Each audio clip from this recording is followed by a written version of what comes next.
बिस्मिल्लाहिर्रहमानिर्रहीम। नाजरीन, एक और हिट स्टोरी के साथ मैं हूं शमशाद मांगट। नाजरीन, हमारे यहाँ बेशतर अफसरान जो हैं उनकी गैर मुल्की तकर्रियाँ जो होती हैं बहुत अहम होती हैं। इन गैर मुल्की तकर्रियों में बहुत असर और रसूख इस्तेमाल होता है। बिल्कुल जैसे इस्लामाबाद में सरकारी घर होते हैं, फिर सरकारी घर में जो रैश पजीर सरकारी अफसरान होते हैं वो छोड़ते नहीं हैं कब्ज़ा, इसी तरह ये पोस्टें होती हैं। अब मई में कोई अफसरान की तकर्री बाहर हुई थी। मसला ये है कि बेचारे अभी तक बाहर नहीं जा सके। बाहर कैसे जाएं? जो पहले से वहां तैनात हैं उन्होंने अपना असर रसूख इस्तेमाल किया है कि वो पोस्टें छोड़ने के लिए तैयार नहीं है, वो कुर्सियां वहां की छोड़ने के लिए तैयार नहीं है। यानी पाकिस्तान का ये कल्चर देखें कि जो बंदा जिस कुर्सी पे बैठा है वो छोड़ने के लिए तैयार नहीं है। स्टूडियो में मेरे साथ मौजूद हैं जनाब शहजाद पराचा साहब। उनसे हम जानेंगे कि किस किस की तकर्री बाहर हुई थी और कौन कौन बाहर बैठ के कितना बाअसर है जो अपना ओहदा छोड़ने के लिए तैयार नहीं है। अस्सलाम वालेकुम जनाब शहजाद पराचा साहब। जी सर, वालेकुम सलाम। पराचा साहब, किस किस की मई में तकर्री हुई थी? पहले तो मुझे वो अफसरान बता दें और किस किस मुल्क में हुई थी।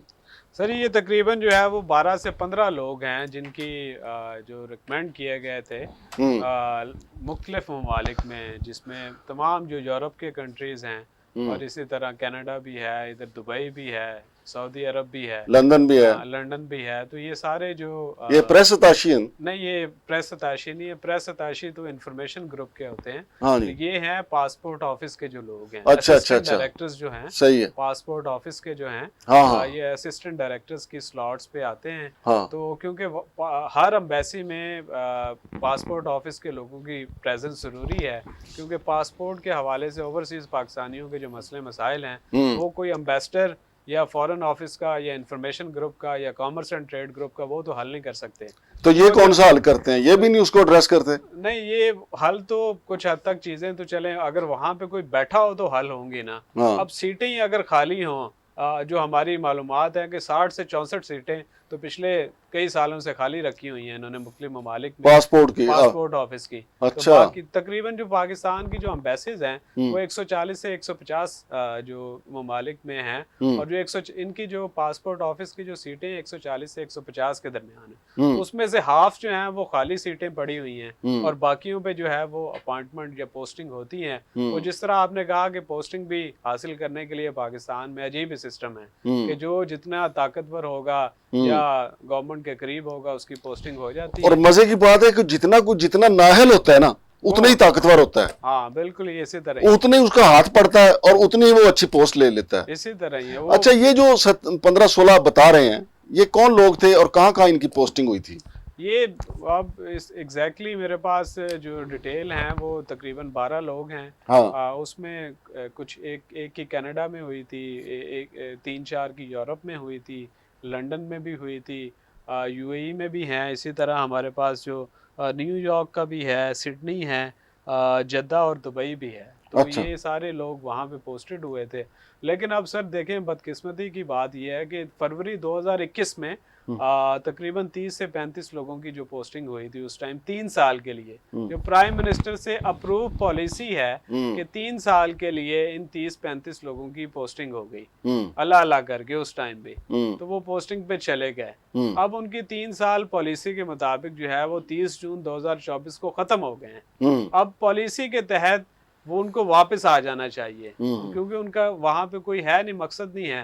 अब पासपोर्ट ऑफिस को पॉलिसी के तहत 1 साल पहले से नई अपनी पोस्टिंग का प्रोसेस स्टार्ट करना चाहिए था, जो इन्होंने नहीं। आखिर कोई जवाब तो होगा ना, वहां में बैठे हुए हैं वो किसी वजह से। क्या डीजी पासपोर्ट चाहते हैं कि वो वापस ना आए? डीजी पासपोर्ट या पासपोर्ट जो ऑफिस के जो लोग हैं, जो यहाँ पे किसी मकसद के लिए डीजी के साथ बैठे हुए हैं, वो उनका कोई मकासद हो सकते हैं। अब लेकिन जो पासपोर्ट ऑफिस के हवाले से एक चीज़ मशहूर है कि जो बाहर पोस्टिंग पे जाता है 3 साल उसके कंप्लीट हो जाते हैं। 3 साल के बाद अगर वो वापस, पहले बात वो आना ही नहीं चाहते पाकिस्तान में, तो जब उनको वापस बुलाने के लिए समरी इनिशिएट की जाती है तो वो वहाँ से फिर पासपोर्ट ऑफिस में बैठे हुए लोगों को किसी ना किसी तरह फैसिलिटेट करना शुरू मैनेज कर लेते हैं। नहीं, लेकिन उसी में ये दुबई में देखें ना, इब्राहिम साहब जो साबिक वजीर आजम अनवारुल्लाह काकड़ साहब के मुबैना तौर पे करीबी अजीज हैं, जी जी, उनका भी टेन्योर भी खत्म हो चुका है। लेकिन मैंने उनके बारे में सुना है कि वो भी एक बड़े अफसर के बच्चों को वहाँ फैसिलिटेट करते हैं, इसलिए उनको भी नहीं वापस बुलाया जाता। बिल्कुल आपने सही कहा कि ये असिस्टेंट डायरेक्टर साहब हैं इब्राहिम काकड़ साहब। हाँ जी। तो अब दुबई में जो पासपोर्ट अब मैंने इनकी ताकत का आप अंदाजा लगाएं ना, इन्होंने ग्रीन ऑर्डिनरी पासपोर्ट भी जारी करवा लिया और ग्रेटेस्ट पासपोर्ट भी जारी करवा लिया, और इनका टन्योर वहां पे दुबई में खत्म है। वो कहते हैं मैं पाकिस्तान नहीं जाऊंगा। अब इसमें और भी इंटरेस्टिंग सर बात है कि दिसंबर 2023 में जब काकड़ साहब इंटरिम प्राइम मिनिस्टर थे, उन्होंने वजारत दाखिला को कहा कि दो अपने खास लोग, एक तो इब्राहिम काकड़ था और इसी तरह एक दूसरे जो हैं वो जफरुल्लाह आगा साहब हैं। ये इब्राहिम काकड़ की उन्होंने दुबई से जद्दा पोस्टिंग करवा दी और इसी तरह आगा साहब की कोयटा से डायरेक्टली उनको दुबई भिजवा दिया। ये दो स्पेशल केस थे। अच्छा। हाँ, ये दो जो है वो स्पेशल केस थे। अगरचा के जो हमारे सोर्सेज हैं उन्होंने बताया कि इस पे इम्प्लीमेंटेशन नहीं हो सकी, लेकिन ये देखें कि पावर्स का जो इस्तेमाल है अपने जो ब्लू आइड हैं या अपने घर वालों को नवाजने के लिए, वो माजी में जो काकड़ साहब है वो किस तरह करते रहे हैं। तो ये चलो यार देखे ना, अब एक घर का बंदा बादशाह बन जाए तो यार उन्हें किसी को थोड़ा बहुत रेवड़ियां अपने च बननी है ना। जी जी। अब ऐसा तो नहीं है ना बंदा देखे वो अनवारुल्लाह काकड़ अचानक वजीर आजम बन गए तो अपने रिश्तेदारों से वो लातल्लक तो नहीं हो सकते थे। अब इसी तरह डीजी पासपोर्ट है, अल्लाह ने उनको डीजी पासपोर्ट की उसके सीट पे बैठा दिया। चलो बाकी आम शहरी बेशक खजा खार होते हैं, पहले भी तो हो ही रहे थे ना, तो उन्होंने अपनों को तो नवाजना है ना। देखिए ये तो उनका हक बनता है, ये तो माने आप। नहीं वो ठीक कह रहे हैं आप, अपनों को नवाजना, पाकिस्तान में पॉलिसी यही है ना। हाँ जी। जो भी आता है, अब ये आईपीपीज वाला एक मैटर आया है। अच्छा, अब मुझे ये बताएं, आईपीपीज पे हम अलग से बात करेंगे, और वो 10 ड्रैकुला कंपनियां भी मैंने आपको पता है ना वो स्टोरी शुरू की हुई है जो टेलीकॉम वाली हैं। लेकिन यार ये जो बैरून मुल्क तकर्री होती है पासपोर्ट ऑफिस के लोगों की, ये सिर्फ सियासी असर रसूख इस्तेमाल होता है या कोई पैसे दे दिला के 15-20 लाख रुपए दे के ऐसा धंधा भी चलता है?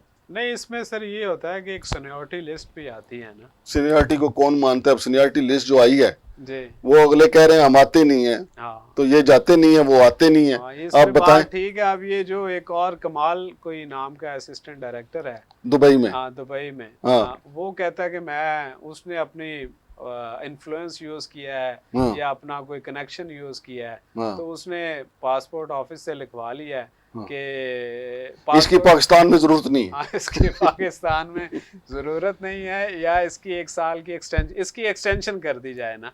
तो नहीं, बल्कि कहीं शुक्र करे उसने कहीं दुबई वालों से नहीं लिखवा के इधर भेज दिया कि अगर कमाल को यहाँ से भेजा गया तो हम प्रॉपर्टी लीक्स मजीद लीक कर देंगे।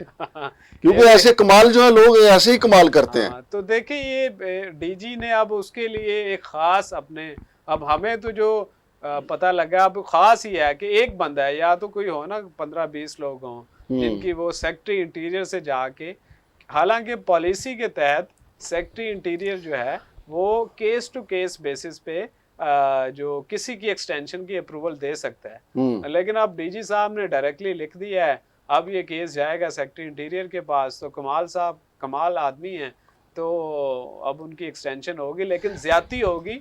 वो जो आप बात कर रहे हैं कि ज्यादती उससे होगी कि जिसकी दुबई में पोस्टिंग हुई है, अगर वो ना जा सका या उसकी पोस्टिंग 1 साल के लिए या 2 साल के लिए जो है वो डिले मौखर हो जाएगी, तो उससे ज्यादती होगी। तो वो एक सीनियरिटी वाला जो कॉन्सेप्ट है वो जो एक है वो बेड़ा गर्क हो जाएगा। बहरहाल यही तो था, शहजाद पराचा साहब के शायर ने ऐसे ही किसी बंदे के लिए ये शेर कहा था कि जो कुछ नहीं करते वो कमाल करते हैं। ये कमाल साहब ही है ना, कोई काम कुछ नहीं करते, एक्सटेंशन दोनों ने ले ली। यार ये दूसरा शहजाद पराचा साहब एक लेटर लिखा गया था कस्टम ऑफिस को कि जनाब हमारी कंसाइनमेंट आई हुई है पासपोर्ट ऑफिस की तरफ से कि उसको क्लियर कर दें, उधार पे हमारे पास पैसे नहीं है। फिर अगर उधार पे आपने कंसाइनमेंट क्लियर करवानी है तो जो लोगों का पैसा है 6 लाख लोगों का पैसा पासपोर्ट की मांग, वो किधर है? बस यही तो सर सवाल है कि 6 लाख लोगों ने, जो किसी ने ऑर्डिनरी भी दिया है, किसी ने अर्जेंट भी दिया है, या किसी ने एग्जेक्टिव में भी दिया है, तो एग्जेक्टिव वालों को शायद ये दे देते हैं, लेकिन आजकल एग्जेक्टिव वालों को इंक का बहाना बना के कि इंक अभी तक आई नहीं है, तो उसका बहाना बना के उसको उनको भी 1 या 2 दिनों में देना होता है, वो भी नहीं दे रहा है। जो हमने पहले बात की कि इनके पास करोड़ों रुपए हैं जो ये अपने रेनोवेशन पे लगा देते हैं, लेकिन जो असल काम है, जो लोगों की फैसिलिटेशन वाला है कि लोगों को इंक भी टाइमली मंगवा लें, अपनी लेमिनेशन भी मंगवा लें, मशीनें भी मंगवा लें। अब ये उस दिन कायमा कमेटी को ब्रीफिंग में इन्होंने कहा कि मशीनें सितंबर में आ जाएंगी, तो मशीनें तो पहले भी हैं, सिर्फ लोगों को अगर जो वहाँ पे बैठे हैं उनको असाइन किया जाए या उनको टाइमली चीज़ें दे दी जाएं, तो ये सारे जो मसले मसाइल हैं वो हाल हल हो बस। जाएंगे। बहुत शुक्रिया शहजाद पराचा साहब। तो नाजरीन, ये हैं इश्यूज पासपोर्ट ऑफिस के। अब देख लें आपके सामने, वो पासपोर्टों का बैकलॉग अपनी जगह पे है और ओहदों का बैकलॉग अपनी जगह पे है। लोगों की बाहर तकर्रियाँ हुई हैं, बाहर वाले पाकिस्तान नहीं आना चाह रहे और यहाँ वाले इंतज़ार में हैं कि वो पाकिस्तान आए, हम उनकी जगह पे जाके काम करें। और इधर तज़ीनो रैश हो रही है पासपोर्ट ऑफिस की, और लोगों को पासपोर्ट नहीं मिल रहे। मसाइल तो बहुत ज़्यादा हैं। बहरहाल ये मोहसिन नकवी साहब को देखना चाहिए, आर्मी चीफ साहब को ख़ुद भी इस मसले को देखना चाहिए, चूँकि हमारे जो वज़ीर आज़म है शहबाज शरीफ साहब, वो तो बिल्कुल ऐसे हो गए हैं जैसे लातल्लक।